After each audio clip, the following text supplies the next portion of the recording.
knotweed or American bamboo. It is a very, very invasive plant, as you can see. If you've been paying attention, you saw it on the entire trip, right from the word go. They brought that plant in right there. It's got a root system that goes down in the ground about 4 or 5 foot. Wraps around all the other root systems. That's where the knot part comes in. And eventually it kills everything around it. Bad plant. They brought it in with that root system thinking that root system would help with the erosion problem that was going on. We had clear cut the entire canyon. We did not have very much vegetation growing up on the sides of the hills. So they did. They had a very bad erosion problem going on. But it backfired on them big time. You will not find that plant right there growing up on the sides of the hills. It's going to need a sandy, gravelly soil, needs lots and lots of water. So it did not survive. But as you look down in here today, it's everywhere. Bless you. That entire bank on the other side over there is pretty much all knotweed. Yeah. Terrible stuff. Oh yeah, we're gonna go by another little patch of it right here. It's gonna be right along the wagon. If you look at the stem, you'll see why they call it American bamboo. It looks like a little piece of bamboo. You can eat them when they're young. Yep, tastes like asparagus. Or like rhubarb, you can make like a pie. Yep. You let it get up a little bit. We're up here talking. That plant sounds like a bad plant, and it is, but it's got a lot of value to it. Deer and the bear love to eat it. Oh, People, okay, that's good. Yep, right here, this is all that plant right here.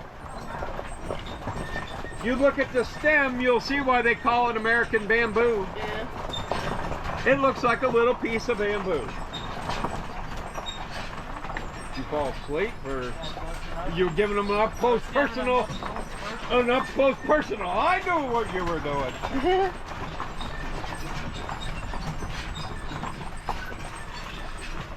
Deer and the bear love to eat that plant. If you like asparagus, find that plant growing where you live. Next year, let it get up about 6-7 inches tall. You're going to cut it off, boil it up, put a little salt and pepper, a little butter on it. I'm here to tell you, you're not going to know whether you're eating that knotweed or whether you're eating asparagus. It is very, very good, very tasty. Now, like this lady up here said, some of them let it get it up like it is now, and you can use it like rhubarb. You can cut it off and make a knotweed pie, like rhubarb. Yep. It's got a lot of value to it, a lot of good stuff. A lot of vitamin A and C, a lot of antioxidants. It is a very good plant. The only problem is you cannot control that plant. Right here it is again. You pay attention, it's everywhere. Yep. This is all knotweed right here. There is a little town out by Pittsburgh. They have a knotweed festival every year. Oh, really? Yep.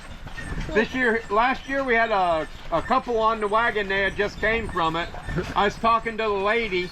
Lady said they're making wine out of it now. I could see that, yeah. Yeah, you can make wine out of anything and everything. You think about it. But she said, yep, they were making knotweed wine. Now, some of you would probably be growing it in your garden, but you cannot control it.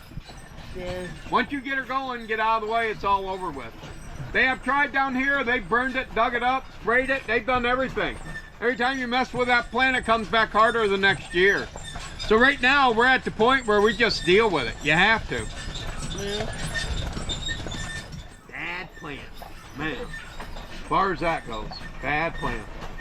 Young lady, what do you got? It in your backyard or something? Well, at least in, along the river, they have it pretty bad in the canal. And Yep. stuff, yeah. Yep. Anywhere from the northern tip of Maine down to North Carolina and all the way out into Indiana now.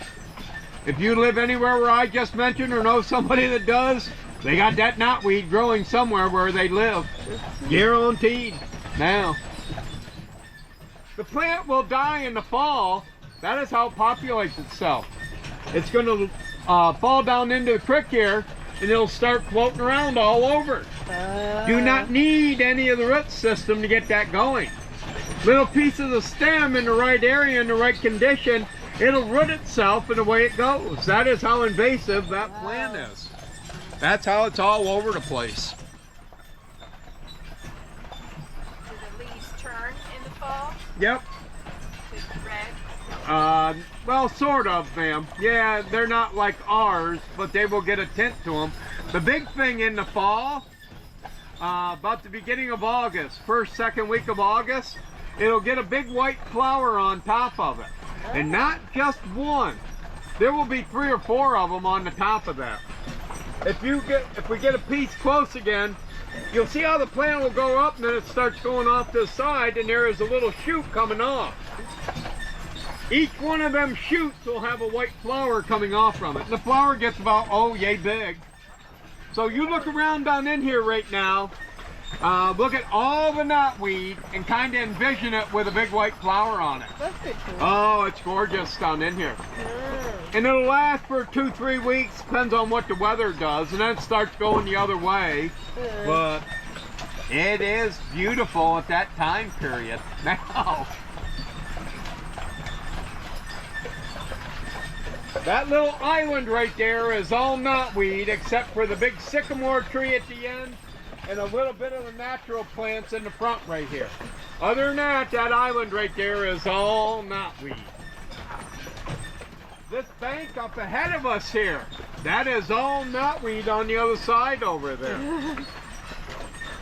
Yeah, really kick it off, dude. That right below us here, this is a little knotweed right below us right here.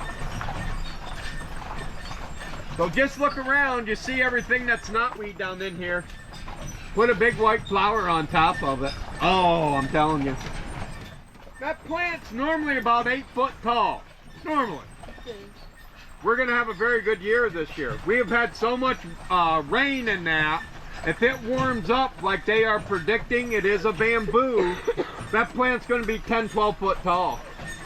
Oh, yeah. If you get a chance, come back in August sometime now, or find it where you live. Yeah. I guarantee if everybody's got it where you live, if you got a big patch of it somewhere, but you look where we're at right now, it is everywhere down in this canyon. That big old bank over there, that is all knotweed except for a couple of trees. Come beginning of August, first, second week, that is going to be nothing but solid white over there. It's like going to a Penn State game. It's a whiteout down in the canyon.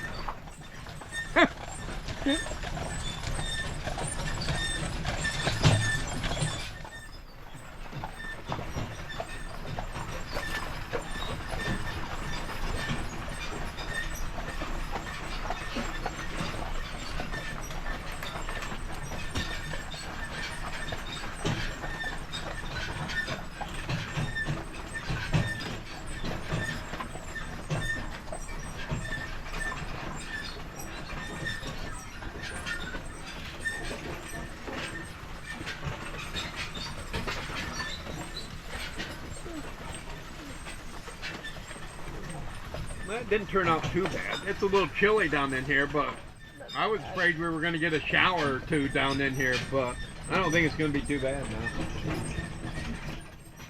But it's a little cool.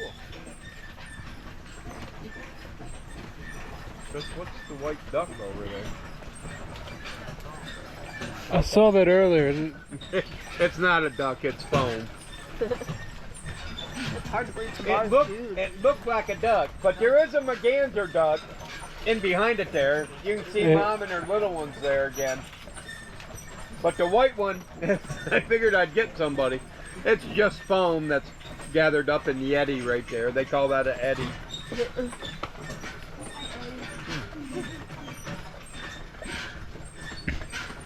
That's what them little ones are doing. They're over there fishing. You watch them, you can see them going under the water, the little ones.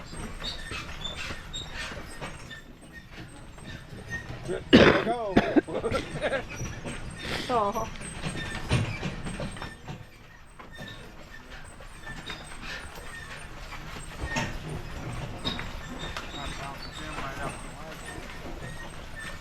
I got a good grip, buddy.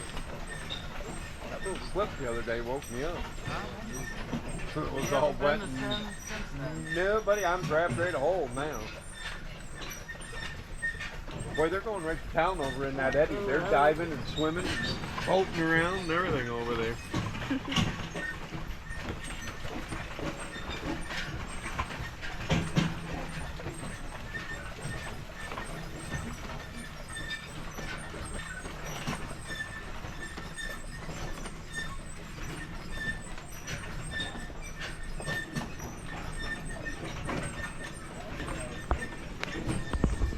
Yeah, you would.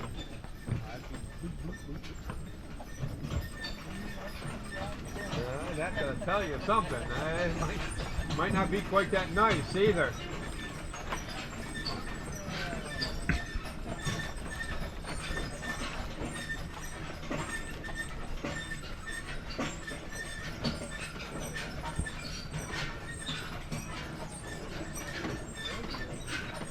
I haven't seen one in a while. Oh. Oh, really?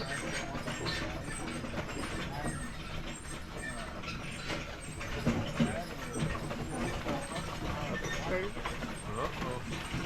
They didn't like it? Huh? we're gonna take a break, huh? You need to charge the camera.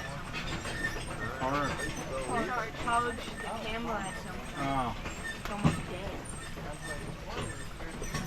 we could. Didn't it come with the charger? Camera's disabled. Like you have to charge the battery.